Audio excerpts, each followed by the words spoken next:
The Rams rid themselves of a troublesome, unproductive contract. Mookie Betts, shortstop.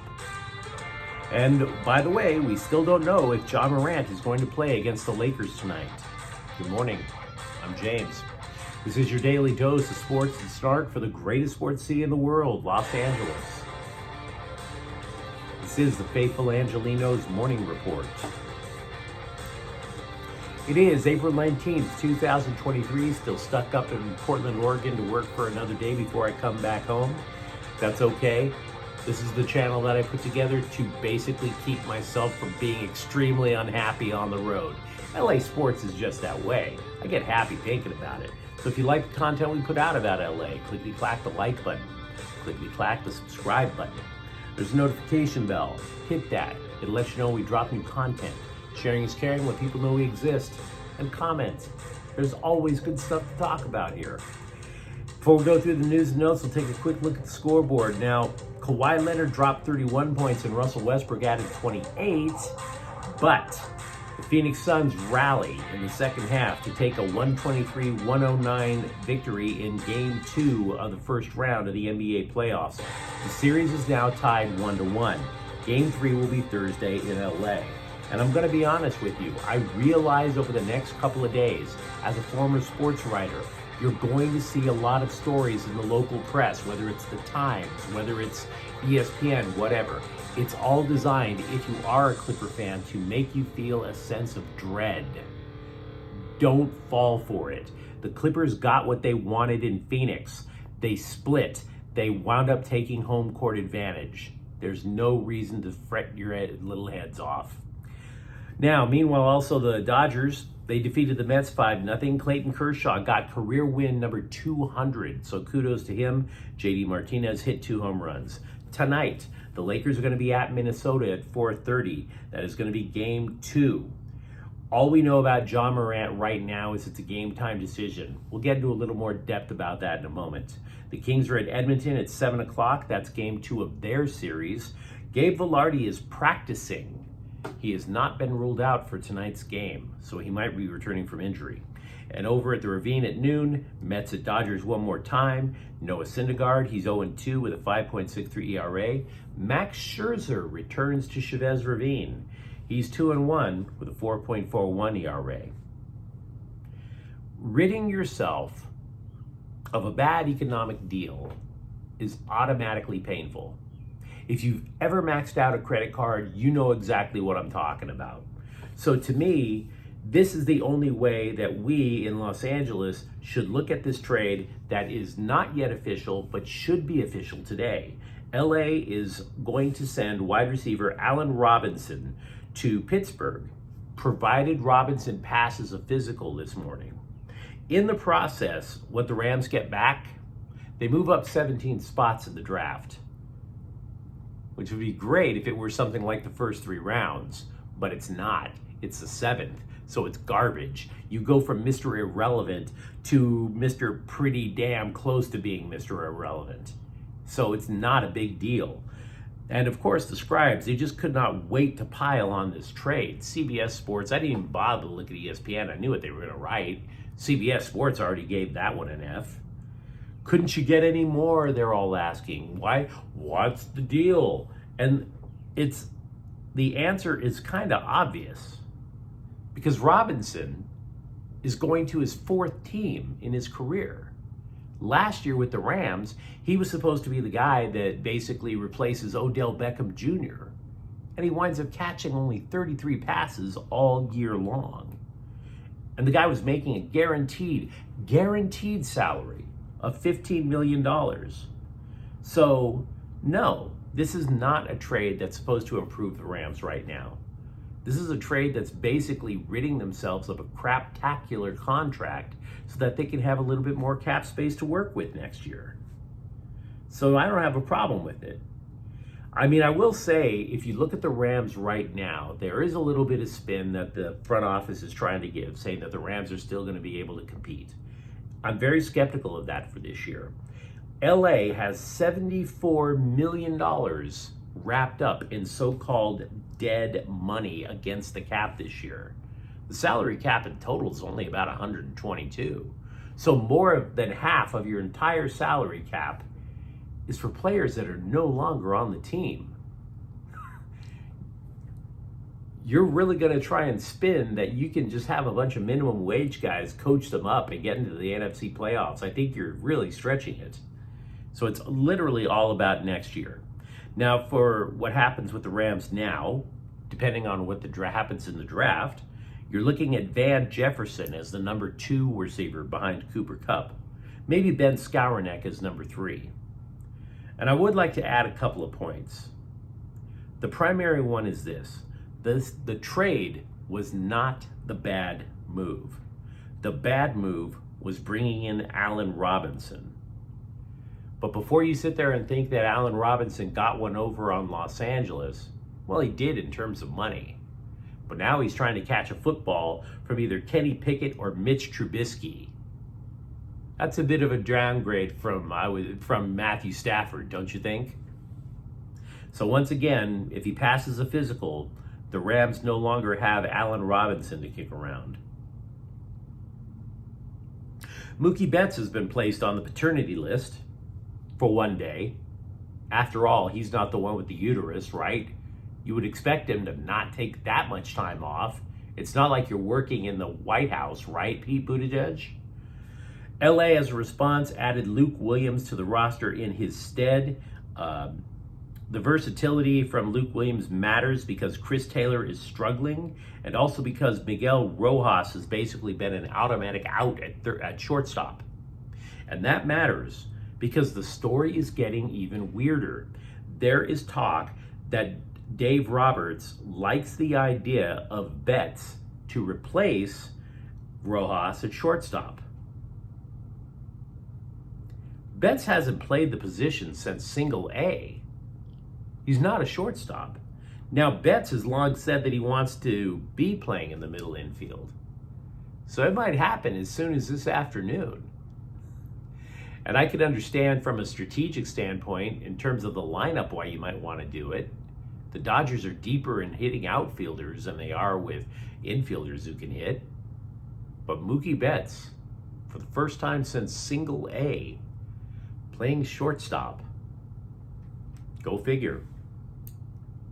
Many of us, myself included, envisioned Evan Phillips as the closer for LA, and you can imagine why. Ever since he came to the Dodgers, he's been lights out no matter where you put him. Inning 6, inning 7, inning 8. How could inning 9 be any different? Well, I'll tell you how it's different. Nobody else is getting any outs from inning 6, 7, or 8. Phillips doesn't even have a chance to get the save in most situations because the Dodgers bullpen is just coughing it up right before it gets to the ninth. LA's bullpen ERA right now is 4.97. Now there's a chance, obviously, to turn it around. We're only about, 2.5 weeks into the year? Not exactly the most positive of starts from the LA bullpen, I'll tell you. Now, we were talking earlier about John Morant. Memphis reporters, they finally got a little bit of an update on Morant yesterday. He had an MRI on his right hand on Monday afternoon. The report said it's an aggravation of soft tissue. Now, before you sit there and go, what the hell are you talking about? I'll just cut it down to brass tacks. He's got a bruise. He was seen yesterday trying to dribble a basketball, trying to shoot a basketball. As a result, they're saying that there is some improvement, but it's most likely going to be a game-time decision. If that does not turn out to be the case, that Morant can play. Memphis reporters, they got together and had a little confab as to how the Grizzlies could compete with the Lakers later today. They believe the Grizzlies still have a shot as long as they sink a ton of three-pointers if John Morant doesn't play. Tyus Jones would step in for John Morant. Jones, while not as dynamic as Morant, he is a better shooter. So there's that. Also, Patrick Beverley, former Laker, says he believes Laker fans prayed for his downfall after he joined the Chicago Bulls. Now, first of all, Patrick, always liked you, But I am, in fact, a church-going man, and I didn't see a single prayer offered for your downfall. Not a little extra in the collection plate asking God to smite thee. Nobody lit a candle. No, the choir didn't sing about how much they hated your guts. It did not happen. And I will say, your stated goal was to keep the Lakers from getting to the playoffs in the first place. So, no, we weren't praying for you to fail. But let's be real, you're the one who failed. The Lakers made the playoffs. You didn't. You have to own that. Don't blame God. Don't blame me. That's on you. I've always thought that the side note on the Clippers, I've always thought the Clippers should change their name. Absolutely. The former owner, the slumlord racist, he was very fond of yachting, and that's why he called them the Clippers back in the day. And I'm not a social justice warrior, but that's elitist as hell. Don't you think? I mean, that's like, oh, we're just gonna drink champagne off of our polo horse while we're just clubbing things. Why would you call your team after yachting? It doesn't make any sense whatsoever. And yet they leave San Diego to move to LA, and they kept the name Clippers.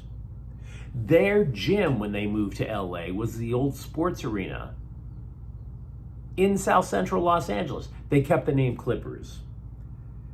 The owner gets exposed as a racist. They keep the name Clippers. Now they're moving to their own arena in a couple of years, and the current owner says that they ran a focus poll, that they did all the research, and they're still keeping the name.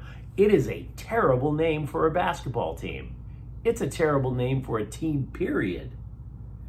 Especially when the Clippers come out wearing those Grand Theft Auto uniforms. The ones with Old English script about how they're so hard, but they're yet the Clippers.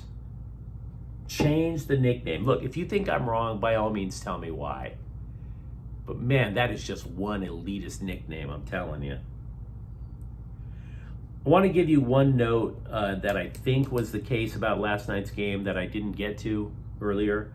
I think basically the difference was Phoenix double-teamed Kawhi Leonard in the second half. And if that's the case, then all the Clippers have to do is they have to come up with a counterpunch for Game 3. There's going to be new strategies put out over the course of a best-of-7 series. So again, no reason to push the panic button. Edmonton fans were pretty upset about how the Oilers lost to the Kings in Game 1. They just littered the ice with trash. And much like Patrick Beverley has nobody to blame but himself, same for the Edmonton Oilers. The Oilers gave up 5 power plays in Game 1, guys. 5 of them.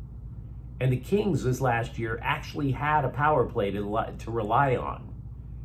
Anze Kopitar's game-tying goal with 17 seconds left in regulation, that was a power play goal. You guys can get mad as you want. You could chuck all the beer cans of Molson. You could chuck all the bottles of maple syrup onto the ice that you want. You shouldn't have given up that many power plays. The winter transfer window in MLS closes in less than a week, and the Cavalry apparently is not coming to rescue the LA Galaxy, as far as I can tell. Now, the team itself is talking up a lot about these proud losses and, how we only made 1 or 2 mistakes, and that's what cost us. But after 2 months of, proud losses and 1 or 2 mistakes, it's fair to ask if this franchise is a legit wooden spoon contender. By the way, the wooden spoon is a fictitious award given to the MLS worst team, because right now the LA Galaxy are tied for the worst team in MLS. It would be President Chris Klein's second such award since taking stewardship of the Galaxy. And as for the roster itself, the Galaxy are actually relatively simple to describe. Stubborn coach, terrific midfield, an elite striker, a good backup striker, awful wingers, and with the obvious exception of Jalen Neal, an extremely incompetent and unprofessional back line. In other words, if you have 11 people on the pitch, the LA Galaxy can't rely on 6 of the players at a minimum. They can't rely on more than half their team at any given time. But you let me know what you think in the comments thread. Let me know what you think about the Rams getting rid of Allen Robinson. Let me know if Mookie Betts is actually a good idea at shortstop. And if you enjoyed this conversation, don't forget to subscribe to Faithful Angelenos. We're talking LA sports every single day here. Thank you for watching. I'm James. We'll be back tomorrow. Faithful Angelenos is a Kian Corte El Queso production. Take care.